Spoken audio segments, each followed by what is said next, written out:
हमारे देश की पॉपुलेशन लगभग 140 करोड़ है, पर हम इतने सारे लोग मिलकर भी हमारे प्यारे से देश को साफ नहीं रख पा रहे हैं। हमारे देश में एक बड़ा ही अच्छा सा स्लोगन दिया जाता है, वसुधैव कुटुंबकम का, जिसका अर्थ होता है यह पूरा संसार मेरा परिवार है, मेरा घर है। पर हमारे देश के कुछ लोग इसे बस दिखावे के लिए बोलते हैं। रियलिटी में ये लोग बस अपने चार दीवारी के घर को ही अपना घर मानते हैं, बाकी देश के दूसरे कोनों को ये कूड़ादान मानते हैं। हमारे देश के ज्यादातर लोग कहीं पर भी कूड़ा फेंक देते हैं, कहीं पर भी शौच कर देते हैं, कहीं पर भी थूक देते हैं। हमारी सरकार जितनी भी बड़ी बड़ी फैसिलिटी वाली ट्रेन शुरू करवा दे, देश की जनता उन्हें अपने गुटके के थूक से रंगना नहीं छोड़ती।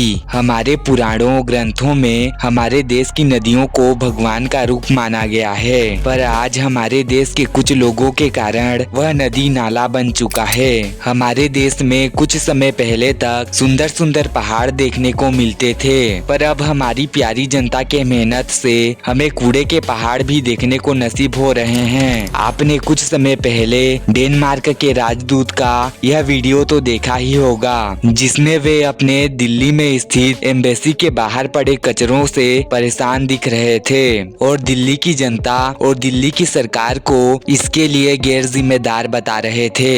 हमारे देश की सरकार जब हमारे देश को सुंदर बनाने के लिए हमारे सड़कों पर पेड़ पौधे, स्ट्रीट लाइट लगाती है, तो हमारे देश के कुछ पढ़े लिखे लोग उसे भी उखाड़ कर अपने घर ले जाते हैं। दोस्तों, हम हर चीज के लिए सरकार को ब्लेम नहीं कर सकते, हमें भी अपनी जिम्मेदारी समझनी पड़ेगी और अपनी गंदी आदतों को बदलना होगा।